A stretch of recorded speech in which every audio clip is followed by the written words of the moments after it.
Aslam programme आज की बात के साथ मैं हूं इम्तियाज मीर। इमरान खान के नाअहल होने से एक सियासी इस्तेहकाम मुल्क के अंदर आएगा और पाकिस्तान का एफएटीएफ से निकलने से एक मुआशी इस्तेहकाम आएगा मुल्क के अंदर।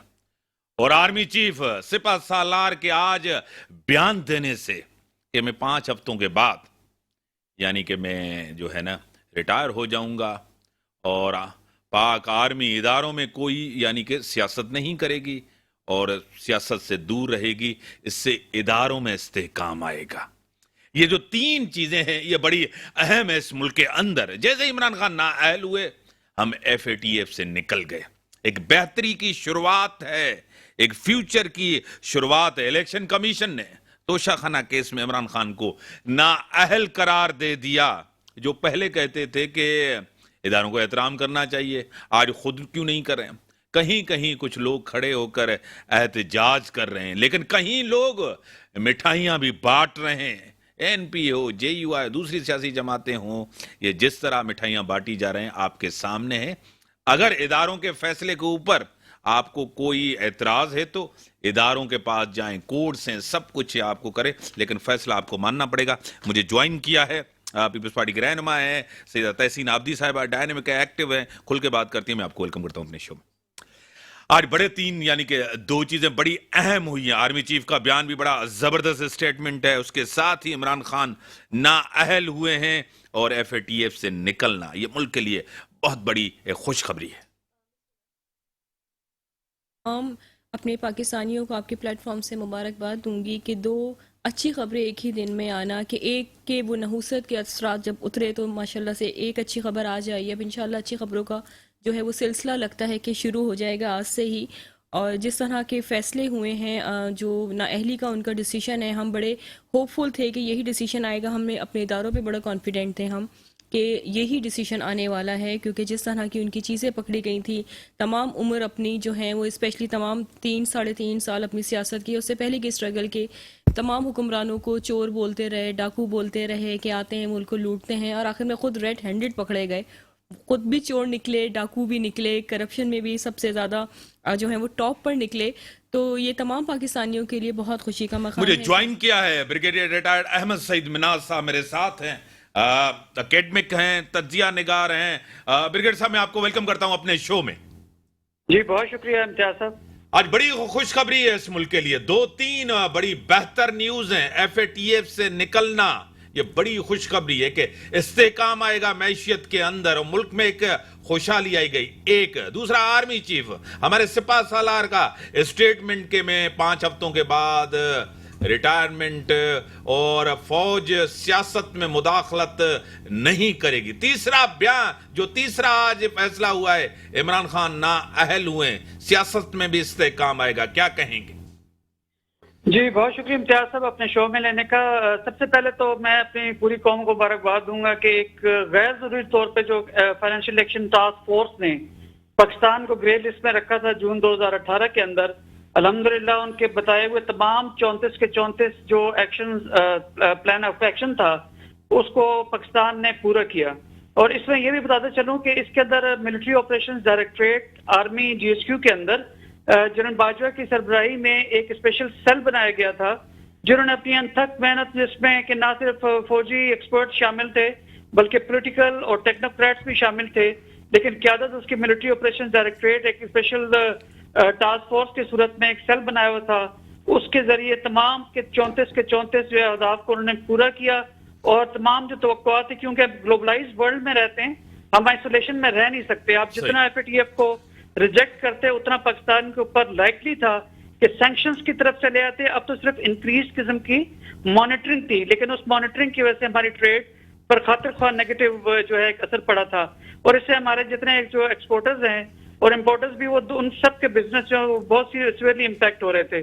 और अभी जब भी मौजूदा गवर्नमेंट है, इसके दौर के अंदर अक्टूबर और अगस्त से लेकर सितंबर के शुरू में और अगस्त के आखिर में एक उनके प्लेनरी की मीटिंग जो है वो उनके एक्सपर्ट्स आए थे पाकिस्तान के अंदर।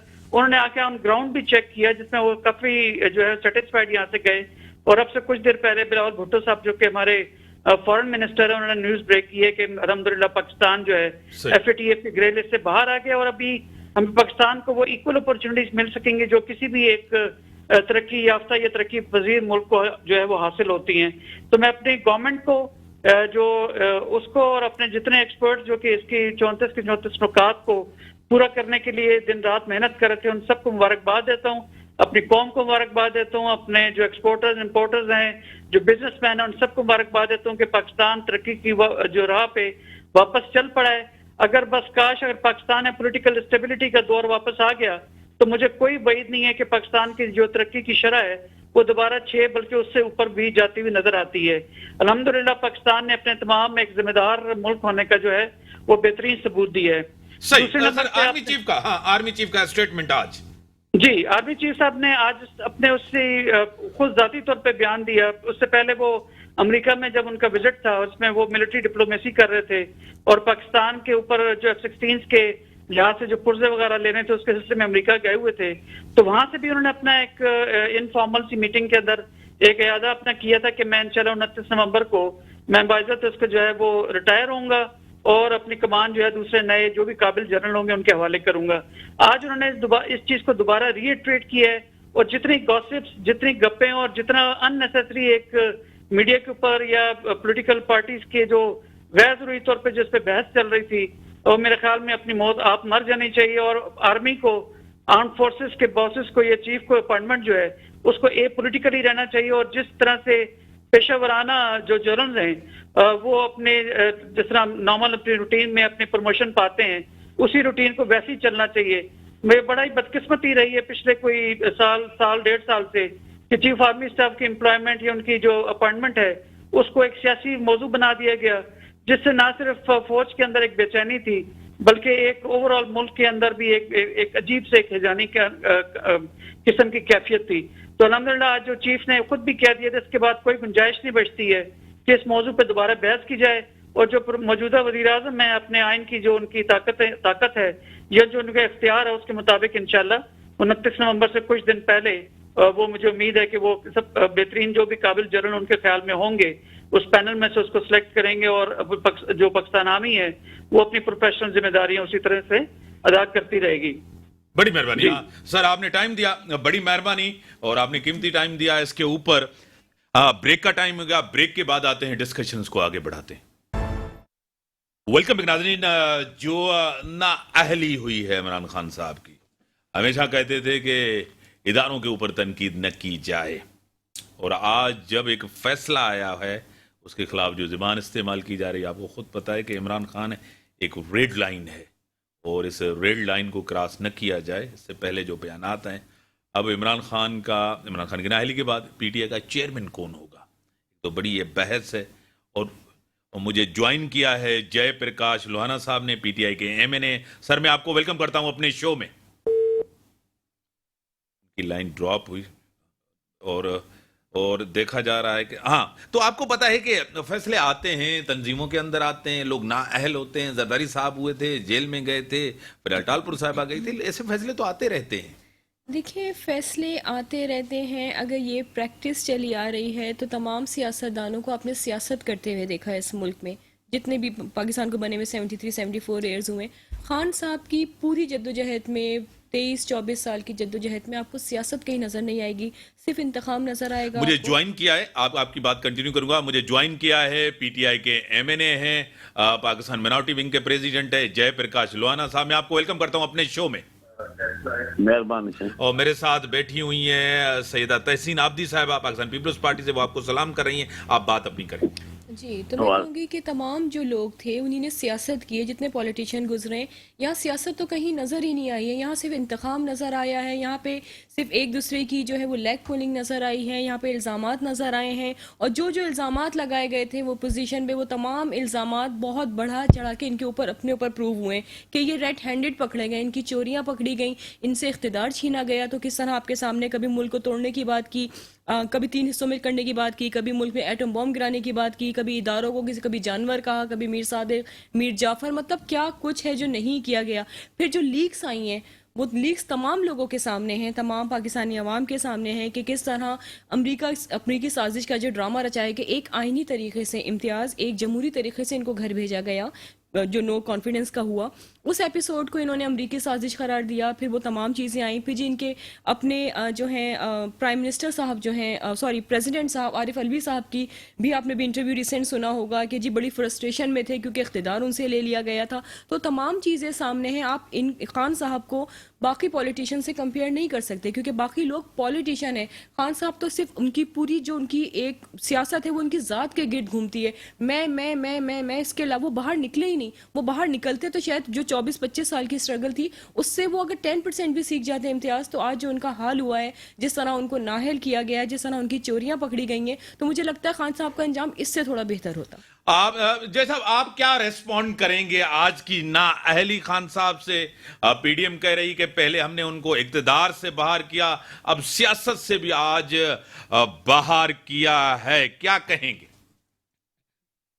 मेहरबानी इम्तियाज भाई, बेसिकली जो आज जो फैसला आया है इलेक्शन कमीशन का, मैं तो समझता हूँ कि ये जो पूरा जो जिस तरह से इमरान खान की हुकूमत को ख़त्म किया गया है 11 अप्रैल से, ये बेसिकली एक उसका तसलसल है।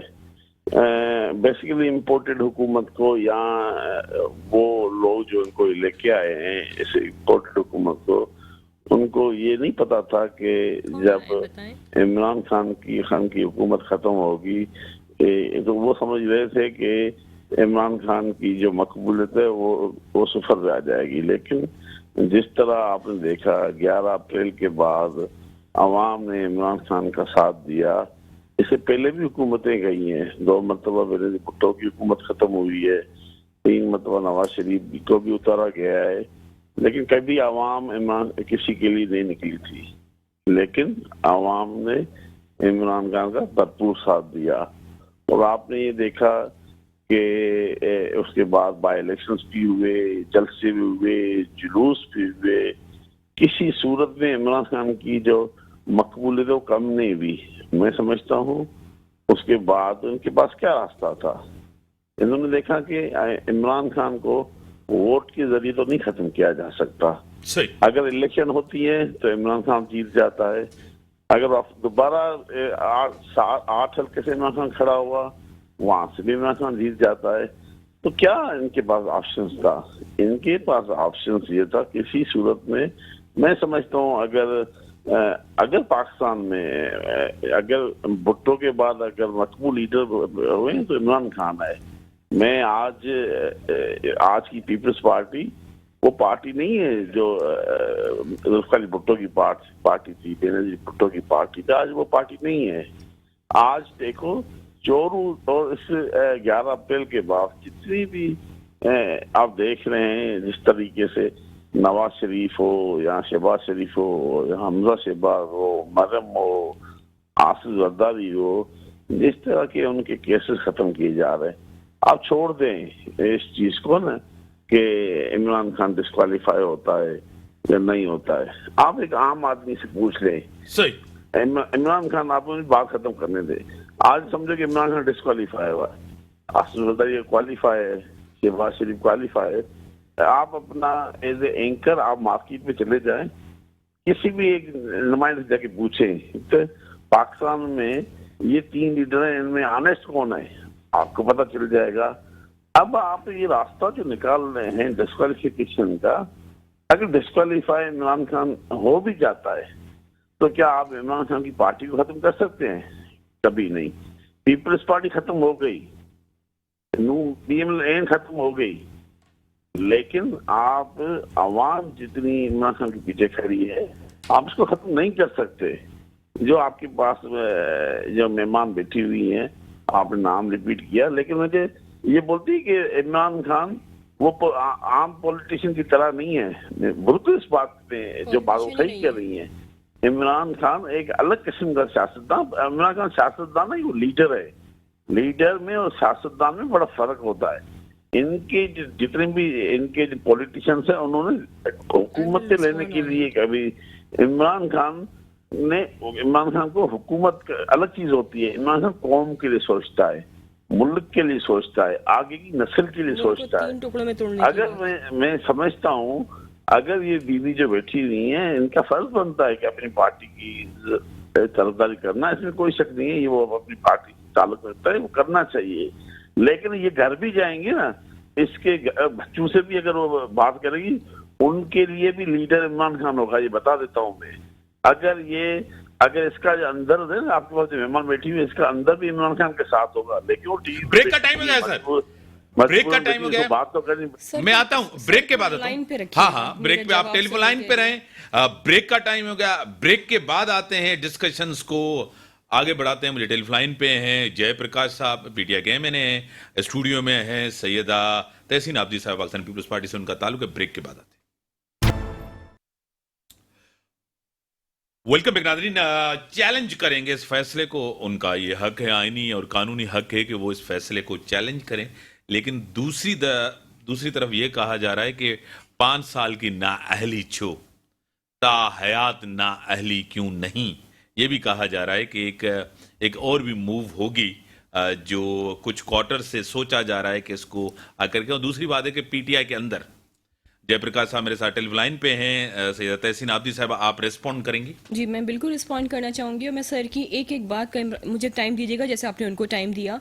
मैं सबसे आखिरी जो बात की मैं उससे स्टार्ट लेना चाहूँगी कि इमरान खान जो हैं वो एक लीडर हैं। मैंने कहा था वो सियासतदान नहीं है, तो सर ने कहा कि हाँ वो सियासतदान नहीं है, वो लीडर है। मैंने इसलिए कहा था कि बाकी लोगों ने सियासत की है पाकिस्तान में, खान साहब ने सिर्फ अपने इर्द गिर्द घूमती हुई जो है पता नहीं कौन सी जॉब की है, उन्होंने सियासत तो की नहीं, वो खुद मानते हैं उन्होंने एक जॉब की है, उनके पास कोई इख्तियार नहीं था, वो एक डमी थे। ये तो उनके अपने अल्फाज हैं, हमारे अल्फाज नहीं है। फिर उन्होंने भुट्टो साहब से जो तशबीह दी है, मतलब बड़ी हैरत की बात है, मुझे सर आवाज़ से काफ़ी एज के लग रहे थे, इतनी इमेच्योर बात की है। भुट्टो साहब वो लीडर थे इम्तियाज़ जो फांसी पर चढ़ गए, लेकिन इस कौम को बना गए, वो इस मुल्क को एटमी ताकत बना गए, वो इस मुल्क को आइन दे गए। मतलब आपको खान साहब को तो मैं फवाद चौधरी से कंपेयर ना करूं, आप कंपेयर कर रहे हैं भुट्टो साहब से, क्योंकि फवाद चौधरी साहब ने भी बहरहाल पाकिस्तान के सीजन पॉलिटिशियन के साथ टाइम गुजारा है, तो शायद थोड़ी बहुत उनको सियासत आती हो। खान साहब तो बिल्कुल ही जीरो हैं। फिर उन्होंने बात की जी इम्पोर्टेड हुकूमत की। कौन सी इम्पोर्टेड हुकूमत? इनकी जो खान साहब की काबीना थी वो 1/4 जो थे वो सारे कोई यूएस नेशनल था, कोई कैनेडियन नेशनल था, कोई जो है वो यूके नेशनल था। तो इम्पोर्टेड हुकूमत तो वो थी। अगर आप उसकी बात कर रहे हैं तो आपकी पार्टी में इस वक्त पकड़ हो जाएगी आपकी कि आप नेशनल टीवी पे आके अपनी पार्टी को जो है इस तरह क्रिटिसाइज कर रहे हैं। फिर सर ने बात की कि जी वोट के जरिए नहीं हटाया गया। जनाब वोट ऑफ नो कॉन्फिडेंस क्या था? जो हाउस के अंदर बैठे थे वो 22 करोड़ अवाम के मुंतखब नुमाइंदे थे, तो वोट के जरिए, कॉन्स्टिट्यूशन के जरिए, आइन के जरिए ही भेजा गया ना खान साहब को। फिर खनी ने कहा कि खान साहब जो है वो करप्ट नहीं है। आज ही फैसला आया है उनकी करप्शन का, आज ही आया है कि उन्होंने असासे छुपाए अपने। फिर उनकी साइफर जो आ चुकी हैं कि जी साजिश थी। हर चीज़ खान साहब के अपने स्टेटमेंट से, उनके लोगों के स्टेटमेंट से, उनकी ऑडियो लीक से साबित हो चुकी है। मुझे नहीं पता ये सर जो बात कर रहे हैं ये किस दुनिया में रहते हैं। यकीनन जब ये कैमरा बंद होगा ना तो ये घर में बैठ के या तो हंसेंगे या फिर ये रोएंगे अपने बच्चों के सामने कि देखो कैसे आदमी को डिफेंड करना पड़ रहा है। सर जवाब दें, रेस्पॉन्ड करें कि आज ही जो इलेक्शन कमीशन ऑफ पाकिस्तान का तोशाखाना रेफरेंस में फैसला है, करप्ट प्रैक्टिसेस एक, दूसरा फौजदारी मुकदमा 63A के तहत नाअहली, क्या कहेंगे? देखो इनका मैं आपको बात बताऊं, देखो आज मैं अभी टीवी पे देख रहा था, मैं उस पे देखा था कि काफी एंकर्स या जो दर्जा निकाल थे, शुरू काफी दिनों से बात चल रही थी कि लेवल प्लेइंग फील्ड मिलनी चाहिए हमें। इलेक्शन तब होगी जब लेवल प्लेइंग फील्ड होगी। अब मुझे ये बात समझाओ, लेवल प्लेइंग फील्ड क्या होती है? लेवल प्लेइंग फील्ड, अब देखो जब शिकस्त नजर सामने आओ ना, अगर आपको पता है कि अगला जो इलेक्शन होनी है उसमें मुझे शिकस्त होनी है, तो क्या रास्ता है इनके पास? अब इनके पास रास्ता PMLN के पास है कि भाई हमारे पास लीडर हमारा भाई बैठा था, ठीक, इनको नवाज शरीफ चाहिए। इमरान खान ने यहाँ तक भी बोला है कि मैं किसी सूरत में इन चोरों को लिए मैं इनाम नहीं दूंगा। बेसिकली देखो ये जो हुकूमत आई है, अब कल के साथ ने देखा पाकिस्तान पीपल्स पार्टी के जो को चेयरमैन है या चेयरमैन है, मुझे नहीं पता है के बारे में आजकल उनके पास क्या होता है, लेकिन उसके केसेस खत्म हो गए, 25 साल पुराने केसेस। पहले जो 25 साल पुराने केसेस हैं ये बनाए किसने थे, या नवाज शरीफ के ऊपर जो केसेस थे ये किसने बनाए थे? इन दोनों पार्टियों ने एक दूसरे पे केसेस बनाए थे। इमरान खान ने इनके ऊपर तो केसेस नहीं बनाए। यही शहबाज शरीफ बोलता था कि भाई आसुदारी को मैं लाड़काना की गली में घसीट के इसे मैं पेट फाड़ के इसे कर्फ निकालूंगा। इमरान खान ने तो कभी नहीं बोला था।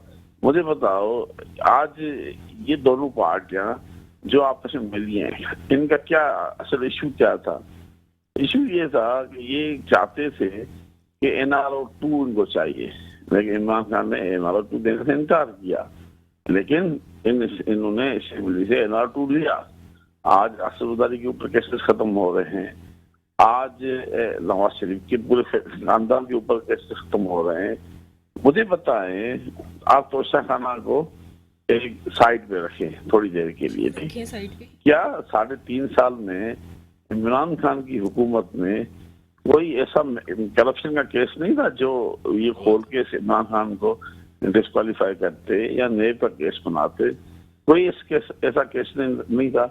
केस क्या है तोशा खाना का? तोशा खाना का केस ये है कि वो तोहफे जो इनको इमरान खान को एज ए प्राइम मिनिस्टर मिले, वो उसने पहले किसी जमाने में यही दोनों पार्टी में लीडर 10% पे वो खरीदते थे और वो अपने ले लेते। आज आप यही आसुदारी के ऊपर हमारी पार्टी के जुल्फिकार बुखारी ने रेफरेंस फाइल किया स्पीकर के पास। स्पीकर का फर्ज बनता है, जिस तरह उसने इमरान खान का रेफरेंस इलेक्शन कमीशन में भेजे आसुदारी के रेफरेंस वहां पे इलेक्शन कमीशन में। इलेक्शन कमीशन के चेयरमैन का फर्ज बनता है तोशा खाना का केस बाकी लीडरों के ऊपर भी खोले। इमरान खान ने तो आधी कीमत पे खरीदे है ना, अपनी 50% पे तोशा खाना में केस चीजें खरीदे। हुआ क्या है, अगर इनके पास इमरान खान के ऊपर ये तो नहीं, इमरान खान ने कोई मोटरवे बनाया उसमें करप्शन की, एयरपोर्ट बनाया उसमें करप्शन की, कोई BMW का केस इमरान खान के ऊपर अगर कोई करप्शन होती तो वो जरूर खोलते, लेकिन इमरान खान के ऊपर कोई करप्शन नहीं थी। तो आखिर में इनको तोशा खाना नजर आया। अब तोशा खाना अगर नजर आया है तो उसमें उसने आधी कीमत पे चीजें खरीद के आधी चीजें तोशा खाना ने खरीदी है। और क्या किया है उसने, वो चीजें खरीदी, उस पर वो खर्चा किया। अब मुझे बताओ, क्या इससे पहले यही यूसुफ गिलानी को जो केस जो टर्किश प्राइम मिनिस्टर की बीवी ने जो नेकलेस दिया, उसने अपनी बीवी को जाके दे दिया, यही यूसुफ गिलानी था ना? मुझे बताएं, इंसान जब देखो, मैं बताऊं आपको, हुकूमत आज सारा जो बेसिकली असल वजह क्या है कि 2023 आ गया है। इमरान खान अर्ली इलेक्शन चाहता है। इमरान खान अर्ली इलेक्शन इसलिए नहीं चाह रहा है कि मैं आके इक़्तिदार में बैठूं। देखो, इलेक्शन अप्रैल में होते हैं, जून में होते हैं, या कितना अर्सा वो सिंधी में बोलते हैं बकरे की माँ कब तक खेल मनाएगी अपना। सर टाइम लिमिटेड है बस में नहीं हाँ, मैं नहीं, आप मुकम्मल करने दे ना। अब मुझे बताओ, इलेक्शन तो होने ही होने हैं ना। अगर इलेक्शन आप अप्रैल में नहीं कराओ, अगस्त में तो आपने जाना है ना, आप अपना कब तक खेल मनाएंगे? ठीक है, रिस्पॉन्ड करें। हाँ सर, रिस्पॉन्ड करें कि उन्होंने कहा सारी चीजें आपके सामने, मैं दोहराना नहीं। हाँ, मैंने सब चीज़ें इनकी नोट कर ली। मुझे बहुत हैरत हो रही है, ये जिस आवाम को बेवकूफ़ बना रहे हैं, जिस यूथ को बेवकूफ़ बना रहे हैं, अगर उनकी तरफ से ये बातें आती हैं जो सर कर रहे हैं तो शायद थोड़ी सी एक्सेप्टेबल भी होती हैं। ये एक सिटिंग, आई थिंक MNA है, ये MNA है ना, सिटिंग MNA वही वाली बातें कर रहे हैं जो रोडों पे, सड़कों पे जो यूथ को जो ब्रेन वॉश कर दिया गया है कि यही बातें करनी है। कोई खान को बोले तो तुम्हें ये जवाब देना है। कम से कम सर जो है उस सिस्टम का, is part of the system, इनको पता है तमाम चीज़ें। ये कह रहे हैं कहीं करप्शन नहीं हुई। KPK में BRT करप्शन आप देखें, मिलियंस की बिलियंस की करप्शन हुई है। फिर वो सुनामी ट्री में कितनी करप्शन हुई है, मेडिसिन में कितनी करप्शन हुई, मतलब कहाँ।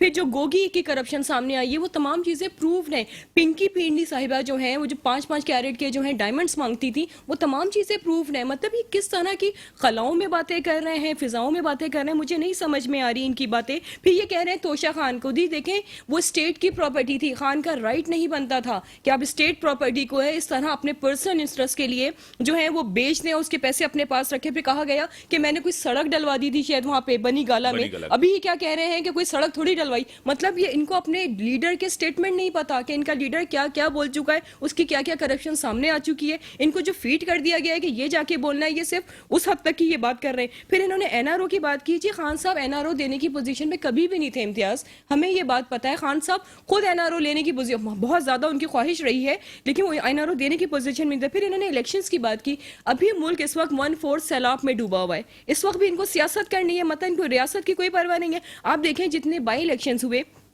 पीपल्स पार्टी ने पीएमएलएन ने कितनी बड़ी इलेक्शन कैंपेन्स की होंगी, हमने इसीलिए क्योंकि उसमें पैसा इन्वॉल्व होता है, वही पैसा हम अपनी कैंपेन्स में लगाएं, वो हम सैलाब जदगान के लिए जो है वो सर्व करें। आप खान का एटीट्यूड देखें, उसे परवाह ही नहीं है, हेलीकॉप्टर यूज कर रहा है, बड़े बड़े जलसे कर रहा है। वो कहीं गया, उसने कहीं विजिट किया बड़ी जगह, उसने देखा कि सिंध में आके क्या हाल है, उसने देखा जाके बलोचिस्तान में क्या हाल है लोगों का। उसको सिर्फ इलेक्शन चाहिए। भाई आपकी ख्वाहिश में इलेक्शन नहीं होंगे, इलेक्शन जब ही होंगे जब मुल्क के हालात बेहतर होंगे, जब स्टेबल होगी इकोनॉमी हमारी, और जब ठीक टाइम आएगा जो अगले साल नवंबर में आएगा, इलेक्शन जब ही होने। बड़ी मेहरबानी आपकी सर, बड़ी मेहरबानी। टाइम लिमिटेड था कि कानून के फैसले, इदारों के फैसले, जिस रियासत के इदारे मजबूत होते हैं वो रियासत मजबूत होती है।